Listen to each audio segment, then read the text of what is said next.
Hello friends, कैसे आप सब लोग and thanks for watching my channel. Friends, इस वीडियो में हम LIC हाउसिंग फाइनेंस के बारे में डिस्कस करेंगे। देखिए, जनरली हम बोलते हैं कि ट्रेंड कैसे फाइंड आउट करना है, और मैक्सिमम मैंने अभी जितने भी दिए हैं, जितने भी स्टॉक्स है, अब आप उसको फॉर्चुनेटली बोलिए अनफॉर्चुनेटली बोलिए, कि वो उसका जो ट्रेंड है, लॉन्ग टर्म ट्रेंड, उसमें हमको क्लियर कट इंडिकेशन दिखता है कि वो कहीं ना कहीं अपना लॉन्ग टर्म जो बॉटम है, जो अ, पिछले मतलब इंटरमीडिएट लेवल या लॉन्ग टर्म लेवल, अब किसी भी लेवल में बोल सकते हो, बना चुका है और वहाँ से एक शार्प बाउंस बैक आने वाला है। तो ये एक मार्केट का साइकिल रहता है जहाँ पे ट्रेंड आइडेंटिफाई करना, ये एक इंडिविजुअल थॉट प्रोसेस है, ठीक है। और ज़रूरी नहीं है कि सबका सही हो सबका गलत हो, राइट। लेकिन कुछ चीज़ें जब आप over a period of times लगे रहेंगे तो आपको पता चल जाती है। नाउ हम यहाँ पे LIC फाइनेंस के बारे में बात करेंगे। ये भी उसी कैटेगरी में है जहाँ पे एक ऑलरेडी लॉन्ग टर्म बॉटम बन चुका है और अभी नया ट्रेंड इसका शुरू हो चुका है, मैं तो बोलूँगा। भले ही मंथली चार्ट में देखिए, यहाँ पे अपने मार्च के लो से 59-60% ऊपर है, लेकिन ये ऑलरेडी ट्रेंड शुरू हो चुका है। लेकिन ये बड़े ट्रेंड की शुरुआत ही है, राइट। और फाइनेंस या बैंकिंग किसी भी सेक्टर के लिए, अब मैं फाइनेंस बोलता हूँ तो उसमें asset management, NBFC, PMS, stock broking, housing finance, gold finance, किसी जो भी आप दिमाग में आएगा, ठीक है, कार फाइनेंस, जो भी आप आएगा सब फाइनेंस कंपनीज में ही आएंगे। NBFC बोले या अदर कैटेगरीज, या मॉर्गेज कंपनीज, और बैंकिंग में पूरा बैंकिंग इंक्लूडेड है, प्राइवेट एंड पब्लिक। तो जितने भी ये इंटरेस्ट रेट सेंसिटिव सेक्टर्स है, और उसके मूवमेंट से ये पूरा सेक्टर आगे पीछे ऊपर नीचे घूमता है। सो आप अगर देखेंगे यहाँ पे कि देखिए, मैं इससे पहले बहुत बार बोल चुका हूँ, ट्रेंड आइडेंटिफाई करना बड़ी बात नहीं है, लेकिन आप जो ट्रेंड, जिसको आप ट्रेंड एक्सेप्ट कर रहे हैं, उसको ट्रेंड मानने के पीछे आपका लॉजिक क्या है, that is the big question, ठीक है। और वो ऐसा नहीं है कि वहाँ पे सही गलत वाली बात है कि मेरा लॉजिक गलत होगा। वो ऐसा है कि जब तक आपने जहाज़ बनाया है, वो जहाज़ पानी में तैर सकता है कि नहीं, और जो पानी में जितने भी लहरें आते हैं उसका जो झटका वो बर्दाश्त कर सकता है कि नहीं, ये टाइम ड्रिवन होता है, टाइम एंड प्रोसेस ड्रिवन। कि जब तक आप रियलिटी फेस नहीं करेंगे, आप अपना जो किया हुआ काम है उसको आप प्रैक्टिकल सिचुएशन में इम्प्लीमेंट नहीं करेंगे, तब तक आपको पता नहीं चलेगा कि वो चीज़ कितनी सही है। समय और वहाँ पे जो चीज़ें ज़रूरत है, जो हमको काम चाहिए उससे, उसके हिसाब से यहाँ पे हमको एक ही चीज़ चाहिए, प्रॉफिट।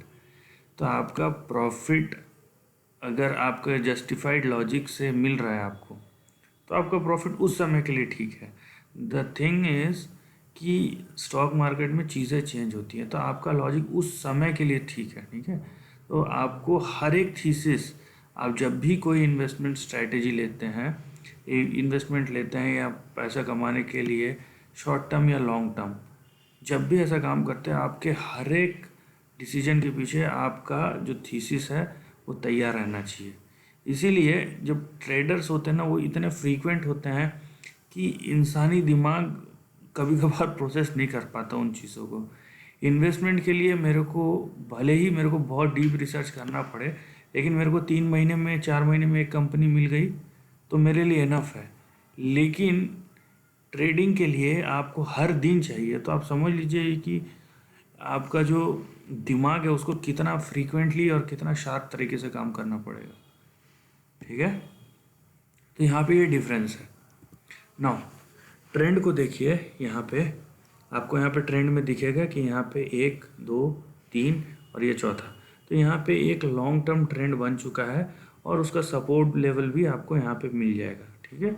अब देखिए यहाँ पे 197 के नीचे प्राइस नहीं जाना चाहिए, नहीं तो हमारा ट्रेड फ्लोज, अनलेस कि वो पूरा फिर से रिपेयर हो जाए और ट्रेड, जब तक नया ट्रेंड कोई इवॉल्व ना हो, 197 के नीचे, क्योंकि हमारा इम्पोर्टेंट सपोर्ट है तो उसके नीचे हमारा ट्रेड या ट्रेंड क्लोज हो जाता है, ठीक है। हमारा पोजीशन नहीं रहेगा यहाँ पे, क्योंकि सपोर्ट लेवल टूटा तो वहाँ पे हमारा उसके बाद कोई भी लेना देना नहीं है, जब तक कि कोई नया ट्रेंड इवॉल्व होता हुआ ना दिखे या फिर हमें उस बिज़नेस पे कॉन्फिडेंस ना हो।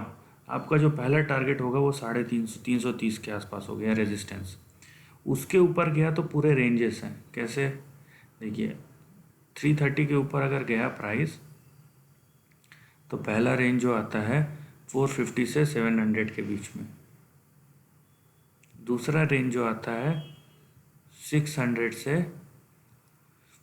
1000 के बीच में, और उसके ऊपर जो रेंज आएगा यहाँ पे वो आएगा 1200 से यहाँ 2300 के बीच में। ना इसका मैं एक्सप्लेन कर देता हूँ क्योंकि ये ऑलरेडी बहुत बार जो मेरे रेगुलर व्यूअर्स हैं उनको पता होगा कि यहाँ पे क्योंकि हम एग्जैक्ट पॉइंट नहीं ले सकते, और अब ये चीज़ों को खुद भी कर सकते हैं आप, इनको रेप्लिकेट भी अगर कर लेंगे ना तो आपको पता चल जाएगा, बस आपको ट्रैक करना रहेगा। द थिंग ये आपको ट्रैक करना रहेगा, that is the important thing. और यहाँ पे ट्रैक करने के साथ साथ जो ट्रिक है वो है एक्सपीरियंस। वो इसलिए ज़रूरी है क्योंकि बदलते हुए ट्रेंड को बदलते हुए मार्केट कंडीशन के साथ हमको मैच करना पड़ता है, तब आता है दिमाग या दिमागी काम की ज़रूरत, जब आप एक्सपीरियंस जिस चीज़ को बोलते हैं। तो यहाँ पे देखिए 330 तक तो ठीक है, इसके ऊपर हमको क्योंकि पता नहीं एग्जैक्ट कहाँ जाएगा इसलिए मैंने रेंज लिया है पूरा, यहाँ से यहाँ तक, यहाँ से यहाँ तक, यह 1200 से 2300 तक। अब अगर मैं पास्ट हिस्ट्री को देखता हूँ इस चार्ट के, ठीक है, पास्ट हिस्ट्री को जब हम देखेंगे तो हमको यहाँ पे दिखता है कि ये देखिए ये प्रोबेबिलिटी जो है 600 से 1000 के बीच में ये बहुत हाई है कंपेयर टू 1200। मैं ये नहीं बोल रहा हूँ कि ये नहीं है, ठीक है। इसको आप मान लीजिए अगर मैं 100% का प्रोबेबिलिटी है तो 60-70% प्रोबेबिलिटी है कि इस यहाँ तक तो जाएगा ही जाएगा, बाकी जो प्रोबेबिलिटी 30% है वो इस चीज़ का है। नाउ फाइनेंस कंपनी का एक चीज़ आप समझ लीजिए कि अभी जो फाइनेंस कंपनी बचेंगी उसके पीछे जो हाथ होगा वो रहेगा उसके पेरेंट कंपनी का, और उसका बुक्स जो करंट फाइनेंस कंपनी है उसका बुक्स कितना स्ट्रांग है और वो कंपनी कितनी स्ट्रांग है, ये चीज़, ये दो चीज़, और उसका पेरेंट कितना स्ट्रांग है, ये तीन चीज़, ये बहुत ज़्यादा एक मेजर क्रूशियल रोल यहाँ पे प्ले करने वाला है। तो उस हिसाब से अगर आप LIC को देखते हैं तो LIC हाउसिंग फाइनेंस डायरेक्टली उसका जो पेरेंट है वो LIC है, और LIC सबसे बड़ा इंश्योरर है। सो ये 2-3 सवाल आपके यहाँ पे सेटिस्फाई हो जाते हैं कि इनका बुक्स बड़ा है, ठीक है, इनका बिजनेस नाम जानते हैं लोग, बड़ा है, प्लस इसका पेरेंट बहुत स्ट्रॉन्ग है क्योंकि गवर्नमेंट पीछे खड़ी है डायरेक्टली। तो इस टाइप की कंपनीज में बहुत हाई प्रोबेबिलिटी हो जाती है कि आगे जो है स्टॉक परफॉर्म करेगा।